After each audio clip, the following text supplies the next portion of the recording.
바울은 우리가 성령 충만한 삶이 어떠한 삶인지를 아주 구체적으로 자세하게 다루고 있다는 겁니다. 즉 삶의 방향과 우리의 어떻게 원칙대로 살아가는 그 삶의 원칙, 그리고 더 나아가 우리가 그 원칙의 힘의 동력이 어디서부터 오는지를 자세하게 설명해 주고 있습니다. 그러하게 오늘 본문의 말씀을 통하여서 이제 우리 삶 속에 성령 충만한 삶이 지금 내 안에 일어나고 있고 풍성한지 오늘 말씀을 통해 우리가 비춰보면서 반면교사로 삼는 귀한 은혜의 시간 될 줄 믿습니다. 첫 번째로는요, 방향입니다. 오늘 성령 충만함을 받으라라는 이 핵심 단어를 가지고 이제 여러 개로 이야기하고 있는데, 이 충만함을 받으라는 그 용어의 뜻은요, 돛을 단 배가 바람에 의해 움직인다는 의미를 가지고 있습니다. 무엇이냐? 옛날에는요, 방향키가 하나도 없었습니다. 그래서 바람이 부는 방향으로 배가 전진해 나가는 것처럼 오늘 우리가 성령의 충만함을 받고 살아가는 자들은요, 성령님의 이끌리심 가운데 그 방향이 완전히 틀어졌다는 것이지. 예전에는 세상으로 향했던 나의 방향이 이제는 하나님께로 방향이 전환이 되어진 것입니다. 그것을 이제 15절과 16절에 이야기하고 있는데, 오늘 중요하게 우리가 다뤄야 될 것은 부정 명령과 긍정 명령이 각각 교차되며 나온다는 거죠. 하지 말고 하라. 없는 자와 있는 자. 번갈아 가면서 교체되어지는데, 특별히 첫 번째 방향을 이야기할 때 지혜 있는 자 같이 하라라고 이야기하고 있습니다. 그러면 지혜 없는 자는 누구고 지혜 있는 자는 누굴까? 이것을 우리가 어디서 유추해 볼 수 있냐면 잠언에서 우리는 유추해 볼 수 있습니다.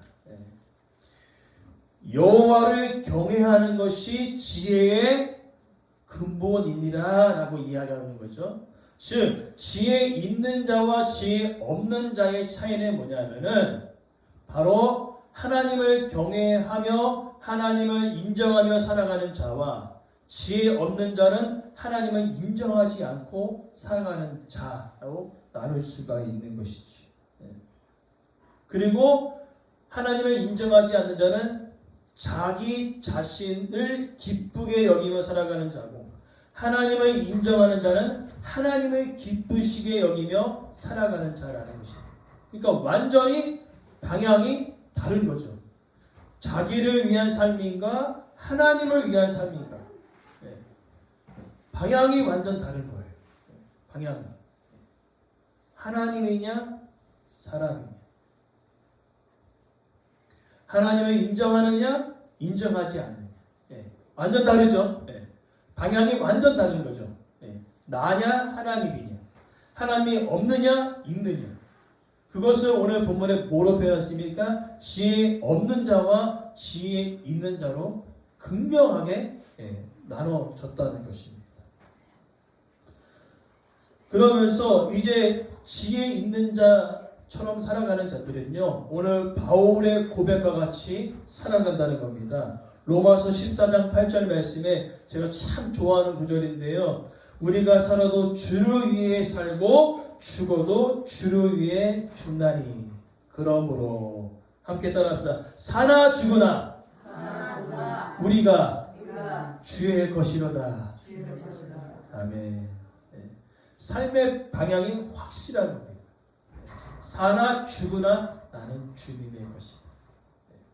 하나님을 인정하며 나는 살아가겠다라고 이야기하고 있는 겁니다. 그러면서 이어지는 내용이요, 때가 악하다고 이러는 거죠. 때가 악하다. 무엇입니까? 세상의 시스템과 세상의 방향은요, 항상 하나님의 방향과 다르다라고 이야기하고 있는 것입니다. 세상의 풍조, 특별히 이 사단은요, 하나님께로 향하는 모든 자들, 방향이 하나님을 틀어서 가는 모든 자들을 어떻게 합니까? 그 안에 있는 그 욕심과 욕망을 부추겨서 방향을 바꾼다는 거죠. 하나님을 향했던 그 방향을 바로 세상으로 향하게 만드는 것이 바로 사단의 방법이라는 것입니다. 그러면서 이제는 뭡니까? 나를 위해서 살아갔던 그 삶의 방향을 성령 충만한 사람은 나를 위해서가 아니라 하나님을 위하여 삶의 방향을 바꾸는 자가 바로 성령 충만한 사람이라고 이야기하고 있는 것입니다. 그러면서 이어지는 것은 세월을 아끼라라고 이어 있는 거죠. 그러니까 성경 본문의 순서는요. 이렇게 돼서 때가 악하다. 그러하니 세월을 아끼라. 이렇게 표현되어지는 겁니다. 성경 원문에는 때가 악합니다. 그러기 때문에 세월을 아끼십시오. 그러니까 비춰지는 내용은 뭐예요? 시간 잘 아껴서 살아가야 되겠다라고 생각하실 수 있겠으나 여기는 시간을 의미하는 것이 아닙니다. 우리에게 정해진 시간과 할당된 각자의 인생의 목적이 있지 않습니까? 그 목적대로 살아가라는 의미인 거죠. 그러니까 각자 주님 다시 오실 그때까지 우리의 삶의 구간이 있지 않습니까? 그러니까 단지 시간을 의미하는 것보다 좀 더 넓은 개념. 우리가 주님 앞에 가기 전까지의 전 인생을 가리키고 있는 것이죠. 그 전 인생 가운데 낭비하지 말고 살아가라는 거죠. 그러나 많은 사람들이 이 전 구간을 어떻게 살아갑니까? 방향이 바뀐 채로 그 시간과 그 모든 열정들을 다른 곳에 허비하고 낭비하면서 살아간다는 것이죠. 그리고 또 다른 세월을 아끼라라는 그 또 다른 의미는요. 기회를 살아, 시간을 살아라는 뜻이 있어요. 무엇입니까? 우리가 이제 삶의 방향이 하나님께로 향했다면은 그 하나님께로 방향을 바꾸게 했던 그 기간이 있지 않습니까? 우리 안에 기회가 있지 않습니까? 그 회개의 기회를 반드시 사라는 거예요. 사서 어떻게 해요? 방향을 완전히 바꾸라는 것입니다. 즉 우리가 그리스도인이 되었음에도 불구하고 아직도 삶의 방향이 세상으로 향하고 있다면 무슨 기회를 사라는 거예요? 회개할 기회를 사서 방향을 전환하라는 것입니다. 오늘 삶 가운데 하나님을 인정하며 살아가고 계시지요? 네. 나가 아니라 하나님이 기쁘시게 하는 그 일들을 우리가 행하기 위해 우리가 몸부림치고 있으시지요. 그렇다는 것은 우리가 지금 방향이 올바른 방향으로 가고 있다는 뜻이라는 거죠. 그리고 두 번째는 이 성령에 충만한다는 그 의미는요, 스며든다라는 의미를 또한 품고 있습니다. 그러니까 성령 충만, 이 충만이라는 단어는요, 세 개의 의미가 복합적으로 나타나는데 첫 번째 의미는 아까 제가 얘기했듯이 바람 위에 돛담배가 쭉 흘러가는 것처럼 방향이 달라진다는 거죠. 그리고 또 다른 의미는 스며진다는 거예요. 뭐가 스며질까요? 무엇이 스며집니까? 오늘 본문에 주의 뜻이 무엇인가 이해하라는 뜻은 무엇이냐면은 우리가 말씀을 순종해 나갈 때 내 삶의 원칙은 세상의 방법과 세상의 원칙이 아니라 주의 말씀이라는 거예요. 내 삶의 원칙은. 그러나 그것은요, 단번에 이루어지는 것이 아닙니다. 우리가 고기, 여러분 이제 뭐 추석이나 아니면 설 명절 때 이렇게 고기를 재잖아요. 고기가 젤 때 이렇게 양념이 잘 배야지 고기가 맛있어요, 맛있어요. 맛있죠. 또 우리 김장철인데 김장에 소금을 넣었어요. 소금이 배추 속으로 싹 들어가서 스며들어서 녹아져야 맛있어요, 안 맛있어요? 맛있죠. 마찬가지로 우리의 삶의 원칙이 말씀이 되어질 때, 삶에서 말씀이 싹 스며질 때 무슨 맛이 나냐면요, 우리 안에 말씀을 순종할 때 이 말씀이 다윗의 고백과 같이 꿀송이처럼 달게 느껴진다는 겁니다. 즉 말씀이 내 삶을 옥죄오는 아주 억지로 끌려가는 그것이 아니라 너무 맛있어가지고 어떻게 합니까? 김장김치 맛있잖아요. 익은 김치도 더 맛있잖아요. 그처럼 맛이 날 수밖에 없는 거죠. 삶 속에서. 그러니까 맛이 나기 때문에 그 성도를 보면 어떨까요? 항상 기뻐하라가 몸에 배어 있는 겁니다. 왜 그렇습니까? 말씀이 내 삶 속에 스며들기 때문에 어떤 어려움이 와도 흔들리지 않아요. 왜? 내 마음속에 말씀이 싹 스며들었기 때문에 언제든지 기준이 뭐가 되는 거예요? 말씀이 되어지는 것입니다. 그러니까 흔들리지 않는 거예요. 그리고 신앙생활이 아주 재밌어요. 마치 말씀이 스며들어서 김치가 익은 것처럼, 그리고 양념이 싹 배어서 고기가 맛있는 것처럼 맛있게 우리가 신앙생활을 할 수 있다는 것입니다. 우리 앞뒤로 옆으로 이렇게 인사하시면 좋겠습니다. 맛있게 신앙생활 합시다. 네, 맛있게 신앙생활. 우리가 맛있는 거 먹으면 막 기쁘잖아요. 그처럼 신앙생활 하는데 어떤 분들은 막 얼굴이 막 죽상이 돼가지고 신앙생활 하는 사람이 있어요. 그 사람은 말씀이 아직 스며들지 않았어요. 오늘 우리가 말씀이 스며들어서 맛있게 신앙생활 할 수 있도록 우리가 삶이 되기 원합니다. 자, 그러면서 이제 뭐 하라고 얘기하면 이해하라고 이야기하고 있어요. 17절 이해하라, 깨달으라는 거죠.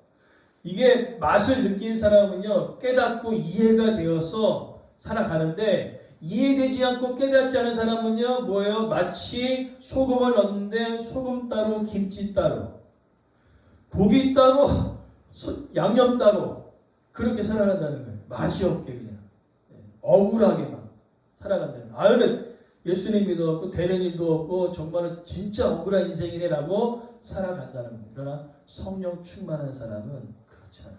맛있게 신앙생활을 하는 것이. 그것을 이해하라는 거죠. 깨달아야 된다는 거죠. 그러면서 이어지는 내용이 이제 동력입니다. 힘이에요. 내 삶을 이끌어가는 그 힘이 어디서부터 나오느냐. 오늘 18절부터 21절의 내용이 그 이야기인데, 오늘 본문을 보니까 뭐라고 되어 있으면 술 취하지 말라. 여기 술 취하지 말라 해서 이제 술만 안 먹으면 되겠구나 라고 생각할 수 있겠으나, 이 술은 두 가지 의미를 가리킵니다. 술, 먹는 술, 그 다음에 세상의 모든 관습과 풍습과 모든 방법들을 다 이야기하고 있습니다. 특별히 여기서 제일 중요한 건 통제력입니다. 통제력. 어떠한 힘에 의해 살아가느냐.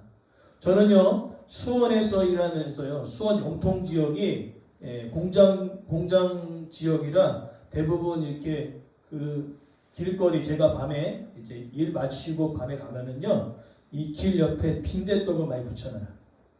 무슨 말인지 모르시겠죠? 예. 빈대떡을 많이 붙여. 그 다음에 가끔가다 전봇대 밑에 사람들이 누워있어요. 옷 걸어놓고. 집이냐. 제일 웃긴 분들은 이렇게 있어요. 그 뭐죠? 바람 불어갖고 이렇게 움직이는 인형도 있잖아요. 그 인형 중에 이렇게 어서오세요 하면서 이렇게 하는 친구가 있거든요. 그 친구랑 싸우는 분도 계셨어요. 계속 맞고 계신 거예요. 이렇게 술 취하고 계속 야 때려 그러면서 네가 날 때려 하면서 계속 맞고 계시는 거예요. 그래가지고 이제 제가 배로 옮겨드렸어. 계속 맞고 계시는 거예요. 걔 손에 어서오세요 하면서 계속 맞고 계셔. 그러면서 계속 때리느냐고 계속 때리는데 소용이 없죠. 걔는 바람 때문에 맞아도 들어오는데 누가 이기겠습니까? 걔가 이기겠죠. 그런 분들이 너무나 많아졌어요. 근데 심지어 겨울 때는 겨울에 우리 아이들 좋아하는 KFC 보면 할아버지 있죠. 할아버지 동상. 할아버지 동상에 그렇게 옷을 걸어놔요. 그러면서 아이고 누가 이렇게 할아버지를 이렇게 추운데 바깥에 내밀었냐 하면서 자기 옷을 입혀주면서 할아버지 따뜻하시죠 하면서 계속 말을 걸어요. 말해도 대답이 없죠. 인형인데. 아무튼 술에 취하면요, 술의 통제력에 힘을 얻어가지고요, 어떻게 합니까? 자기의 의지대로 살아가지 않은 거예요. 자기 힘이 아니라 술의 통제력에 의해서 전봇대에다가 걸어놓고 인형이랑 싸우고 빈대떡 붙이고 난리가 아닌 거예요. 자기 힘이 아니거든요. 제가 아주 재미난 것들 너무나 많이 봤는데 여기까지 할게요. 되게 재밌어요. 얼마나 많이 돌아다니는지. 그처럼 우리가 성령에 충만하면요, 우리는 어디에 통제를 받는 거예요? 성령님의 통제를 받는 거예요. 그래서 내가 가야 될 곳과 가지 않아야 될 것을 분별하는 겁니다. 그래서 내가 가지 말아야 할 곳에 딱 가면은 누가요? 성령님이 야, 여기는 가야 할 곳이 아니다. 멈춰서라. 그럼 딱 멈춰설 수 있는 그 은혜. 그것이 바로 성령에 충만한 사람이라는 겁니다. 그렇게 성령에 의해서 통치를 당하고 통치함을 받고 지배력을 받은 그 사람들이 나타나는 세 가지가 있어요. 오늘 본문에 여러분 세 가지를 한번 찾아보시겠어요? 세 가지가 나타나요. 19절에 하나, 20절에 하나, 21절에 하나. 이 성령의 통제함을 받으면 우리 신앙생활에 세 가지가 날마다 일어나요. 뭡니까? 19절에 시와 찬송과 신령한 노래로 기록했지만 딱 하나예요. 찬양이에요. 여러분들 안에 이 찬양이 날마다 일어나고 있는지. 어렵고 힘들 때 저희 친할머니 어렵고 힘들 때 이 노래 많이 불렀어요. 환난과 핍박 중에도 성도는 신앙 지켰네 하면서 여러 가지 어려운 가운데 저는 이 찬양을 되게 좋아하거든요. 나의 갈 길 다가도록 맨 마지막 구절이 항상 돼요. 만사형통하리라. 아멘. 여러분 삶 속에서 어렵고 힘들 때 내 안에 찬양이 막 흘러나온다. 그러면 여러분 성령 충만한 성령의 통제 아래 살아가는 자입니다. 그리고 두 번째 나타나는 증상은요, 감사예요. 감사가 입술에서 나오는 거죠. 억울하고 별로 내 인생이 나아진 것이 없었는데도요, 그래도 감사한 거죠. 제일 뛰어난 감사는 뭡니까? 따라서 미리 감사. 미리 감사. 미리 감사예요. 되어지지도 않았는데 미리 감사. 다윗은요 그렇게 했어요. 사방으로 우겨쌈을 당하고 있는데도요, 다윗은 미리 감사해요. 하나님, 나의 피난처십니다. 아직 도와주지 않으셨는데 불구하고 피난처이시고 반석이시고 요새이시고 나를 지키시는 하나님이십니다. 여전히 대적은 나를 쥐어짜고 죽이려고 오는 상황인데 여호와께 감사하라. 그는 선하시며 그 인자하심이 영원하미로다. 대단하지 않습니까? 성령의 통제력을 받으니까요, 찬양이 나오고 감사가 나오는 거죠. 그리고 더 나아가 21절에 보니까요, 피차 복종하라.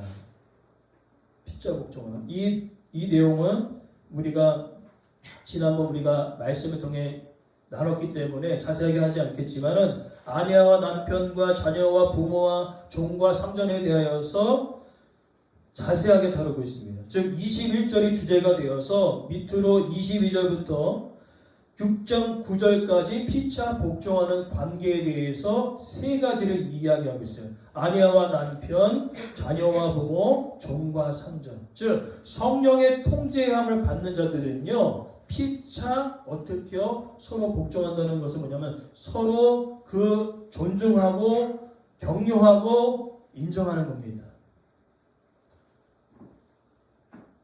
우리가 여러분들 이제 다 결혼식을 하고 다 가정을 갖고 계시잖아요. 예전에는 뭐라고 얘기했습니까? 양쪽 친구들 말 들어볼 것 필요도 없어요. 친구들 말은 뭐예요? 기선제압을 해야 한다. 남자가 물러서는 안 된다. 그런 이야기하고 또 여자 쪽에서는요, 한 번 기가 꺾이면은 평생 남편한테 잡혀 살아야 돼 하면서 서로 막 기싸움 그런 이야기 하지 않습니까? 성경은 기싸움 하라 하지 않고요, 서로 존중하라고 이야기합니다. 서로 사랑하라고 이야기합니다. 왜 그렇습니까? 각자 삶의 터전이, 삶의 방향이, 환경이 약 30년 내지는 30년 이상 다른 환경에서 자라왔기 때문에 어떨까요? 만나서 다툼이 있을까요? 없을까요? 당연히 있죠. 왜? 30년 동안 생활하고 40년 동안 생활했던 것이 몸에 배어있기 때문에 결혼 전까지는요 드러나지 않습니다. 항상 이거는 결혼 후에 드러나요. 결혼 후에. 그렇기 때문에 저희도 청년들 사역하면서 항상 이야기합니다. 다름을 인정해라. 너가 이제 결혼 후에 진짜 남편을 보게 될 것이고 진짜 아내를 만나게 될 것이다. 그 진짜 아내와 진짜 남편을 만났을 때 서로 격려하고 서로 위로해 줄 수 있다면 그건 진짜 하나님 기뻐하시는 가정이 될 것이다.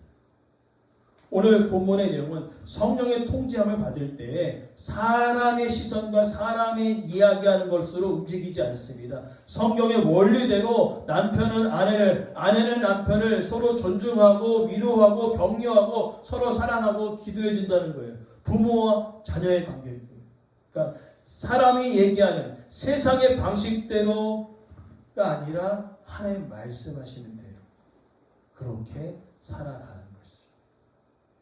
이제 말씀을 마무리하고자 합니다. 우리가 성령 충만한 삶은 어떤 삶인가? 세 가지가 완전히 달랐습니다.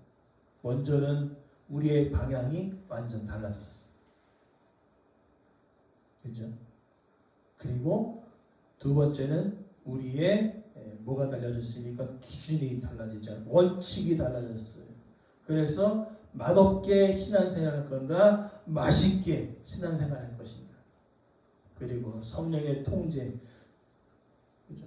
술에 매인 사람은요, 자신의 힘으로가 아니라 술의 힘에 의해서 마음대로 행동했던 것처럼 성령의 충만한 통제함을 입은 사람들은요, 세 가지가 항상 몸에 배어 있어요. 찬양, 감사, 서로 격려, 위로, 존중.